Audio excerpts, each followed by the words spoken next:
Baik, terima kasih kesempatan yang diberikan oleh moderator kepada saya untuk memaparkan argumen selanjutnya.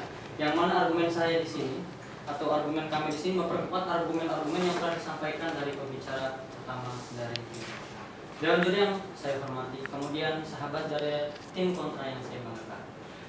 Di sini saya sebagai pembicara kedua akan memperkuat alasan-alasan kenapa kami mendukung pemberian hak imunitas kepada anggota DPR.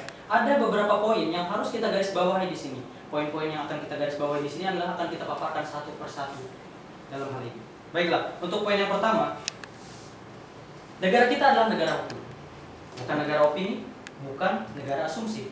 Jadi kita seharusnya dan kita sudah diwajibkan berpatokan kepada hukum. Di dalam amanat Undang-Undang Dasar 1945, di dalam pasal 20A ayat 3 yang menyatakan selain pasal-pasal lain Undang-Undang Dasar ini, setiap anggota Dewan Perwakilan Rakyat mempunyai hak mengajukan pertanyaan yang pertama.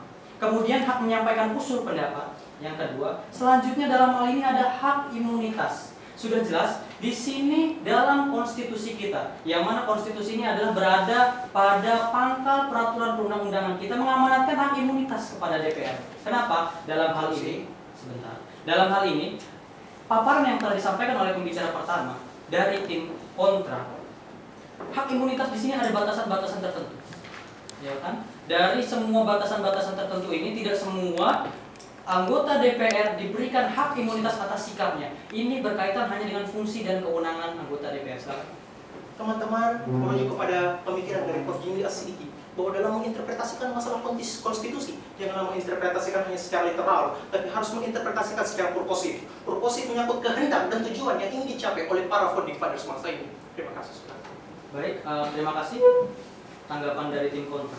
Tujuan daripada Undang-Undang Dasar sendiri adalah tidak terlepas daripada tujuan dan cita dari negara Republik Indonesia. Dengan diamanatkannya hak imunitas kepada DPR, dengan sendirinya adalah mengamanatkan bahwasanya DPR ini adalah mewakili atas nama rakyat seluruh Republik Indonesia. Maka sudah pastinya atau sudah barang tentunya hak imunitas itu diberikan kepada DPR itu sudah selayaknya terjadi. Karena apa? Di bawah atau di belakang pundak hak anggota-anggota DPR seluruhnya adalah nama seluruh dari warga Indonesia. Kemudian kami lanjutkan poin selanjutnya. Poin kedua adalah diamanatkan pula dalam Undang-Undang Dasar Undang-Undang Dasar Negara Republik Indonesia.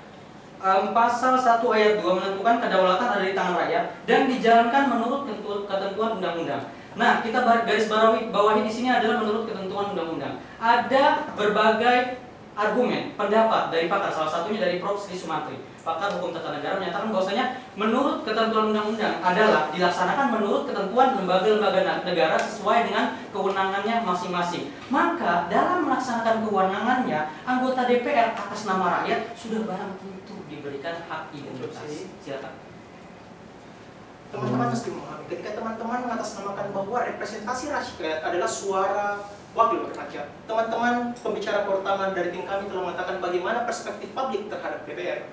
Yang saya ingin sampaikan di sini, janganlah teman-teman terjebak dalam satu interpretasi literal semata, tapi bagaimana bukti konkret yang nyata bahwa hak imunitas ini betul-betul dilaksanakan sesuai dengan cita-cita yang dikehendaki. Bukti konkret apa dan keberhasilan apa yang telah dilakukan Dewan Perwakilan Rakyat terhadap hal itu. Terima kasih. Baik, terima kasih saudara tim kontra.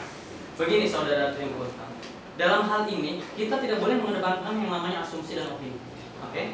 Dalam hal ini survei dalam publik menyatakan ketidakpuasan terhadap anggota DPR, bukan ketidakpuasan terhadap lembaganya. Lembaganya dengan pengaturannya sudah benar adanya. Dalam hal ini yang harus dipertanyakan adalah siapa dia di dalam anggota rakyat atau di dalam parlemen itu, kemudian kepentingan-kepentingan apa yang menyokong di belakang, di dalam hal ini partai politik. Jadi menurut pendapat saya di sini yaitu DPR sudah benar, fungsinya, hak-haknya sudah benar diamanatkan Undang-Undang Dasar, karena itu adalah dipertimbangkan oleh pakar-pakar yang luar biasa sangat mempunyai keahlian hukum di dalam bidangnya.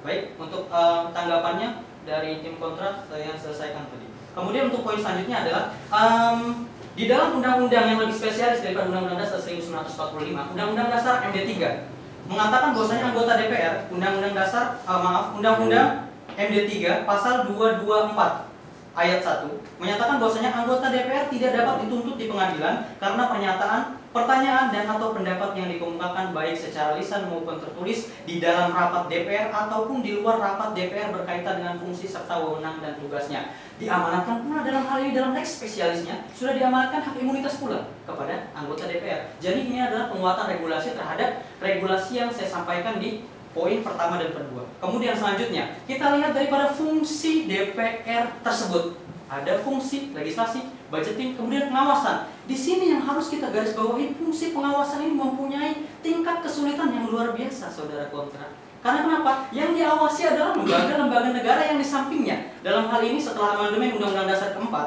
setelah perubahan keempat, menjadi setara.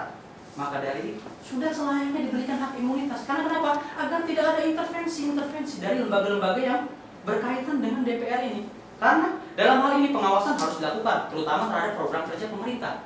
Maka sudah barang tentu diberikan hak imunitas agar DPR mendapatkan perlindungan hukum dan tidak dilakukan intervensi dari lembaga-lembaga yang manapun. Kemudian poin selanjutnya, poin kelima adalah kita tidak memungkiri bahwasanya produk hukum Indonesia merupakan terlahir daripada negara Belanda yang telah menjajah kita. Maka daripada itu kita tidak memungkiri asas yang dianut Belanda, kemudian asas yang dianut Indonesia pula. Oke, dalam hal ini dikatakan bahwasanya privat legium, bahwasanya setiap orang tidak bisa diadili di pengadilan-pengadilan di satu tempat saja, tapi ada orang-orang tertentu yang diadili di pengadilan-pengadilan khusus. Ini adalah imunitas.